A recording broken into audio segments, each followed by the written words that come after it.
Hi friends, Lainey here, back to catch you up on where I'm at in my writing journey. I did not do a journal entry last week, even though I made progress because I was having a pajama day, and I'm okay with that. So I wasn't gonna come on camera. So that means that because I was doing things in writing and working on the course that I'm taking, I have a lot to catch up on, and I don't even know what I need to catch you up on. So I'm just gonna do my very best to say a few of the things that I've been up to, and I may miss some things, and that's okay. We're just saying as much as we can. So, my fantasy course is going very well. I've gotten through all of the main lessons as far as world building and through character and plot and theme and all those things, and I was able to fill in some links that I didn't know I had, which is nice. I have some questions that I still know that I need to answer, but I'm okay with that. I have worked a little bit more on some of my characters' names, developing further, and I most excitedly, the thing that is the biggest development is that I really truly did start writing, and that is the space that I'm in. So I know I'll still do some world building things, and I have some decisions that need to be made. And when I was in a creative space last night and randomly doing something not reading related, I realized that I have a hole I need to fill from a magical world perspective, but that's okay. So I know I'll be doing some still plotting type things, and I need to work on the details of what my act one, act two, act three, and what those details are.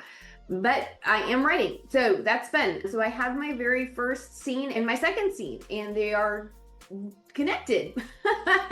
It's not the beginning of the book, but it's the first thing that I wrote. And I started that a while back, and I went back, and now that I know more about my characters, I was able to plug in a little bit more information. I'm adding some detail because I know a little bit more about what's happening, and just to make it a little bit more of an exciting scene. And I also did some work on fixing the tense that I had written in. I know I'm doing third person, and I decided that I'm doing omniscient as far as my perspective, where narrator me knows all of the thoughts and feelings of everybody. That's at least where I'm at for the time being. One of the things that I battled in while I was working through that concept is that there were a couple of times while I was writing that I struggled to know if I should share the inner monologue of one of the characters or not. So I'm not really sure how much of that I'm going to do. I have so many main characters in this story that I know that I need to be careful so that it doesn't become confusing hearing, do all six of my circle characters, do I do all of their inner monologue at some point? Do I know that? Do I just indicate as the narrator what their thoughts are and not necessarily have it be inner monologue? And one of the other characters, I really did start doing kind of inner monologue, and I really enjoyed it. I really thought that it added to the scene, but that character is not part of my main character circle. Maybe that is okay because it won't be as confusing because it's not six characters fighting for me sharing their thoughts. So maybe it's okay for this one character to have actual inner monologue versus me describing what they're thinking, learning a little bit more about that. The thing that I was working on today was I didn't have a transition between the first scene and the second scene. I just had a placeholder. And so I went in and connected the two scenes a little bit better. And as I was doing that, I'm realizing how many times I'm going to be revising something that I wrote over and over again. And my friends cautioned me, don't try to make it too perfect. It is your first draft. But I am a detailed person. And so one of the things that I started realizing is that there were, and I know I probably don't need all of this, but it helps me to fill in the blanks. And then maybe I can pull back a little bit later. So one of the things that I was working on is that, so in this scene this main scene that I'm working on, one of the characters, she's known for having all of these books and papers all of the time, and her glasses are askew. And so she's kind of this sloppy character. And in the scene, I literally wrote that her papers almost started to tumble over. And another character came in to help to make sure that didn't happen. And so in my mind, she's holding all these papers and these books, so much so that it's sloppy, and with a blow in the wind, things could go flying or something to that effect. But then a few moments later, she's writing in a book. Where did those papers go? So do I need to explain that? And then I realized, everybody else I believe in the scene is standing, but is she sitting?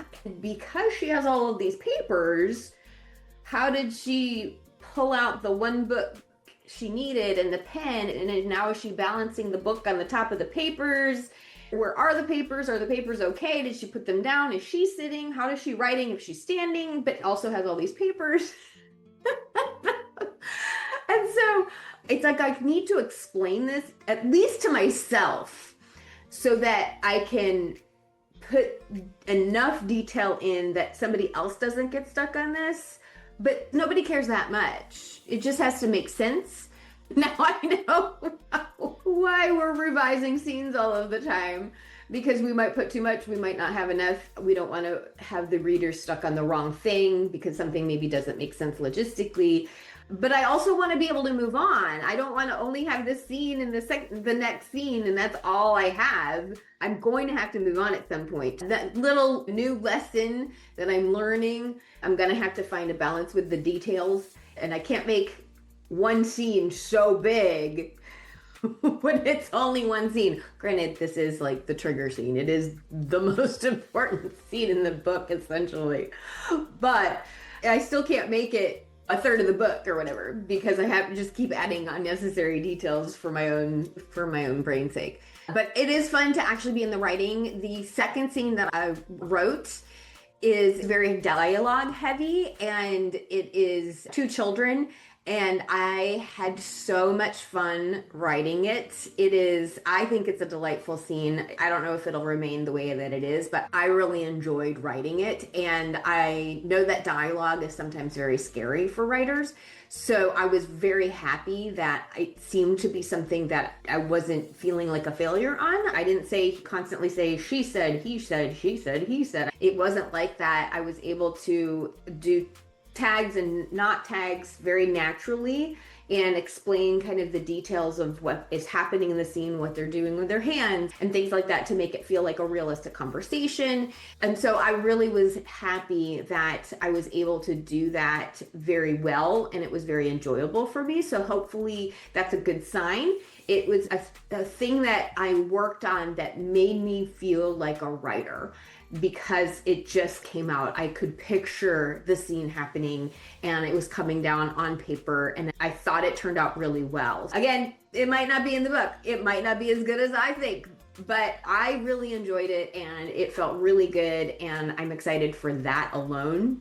More to come on the actual writing process that I'm going through, that I'm hoping to share, not only to document this for myself, but to share with others so you can see what my process has been and the things that I'm learning along the way, things that I get stuck on, things I'm thinking about. And that's why we're here. So that's what I have. And I appreciate you being here with me through this journey. As always, I will see you next time. Thanks so much for joining. Bye, friends.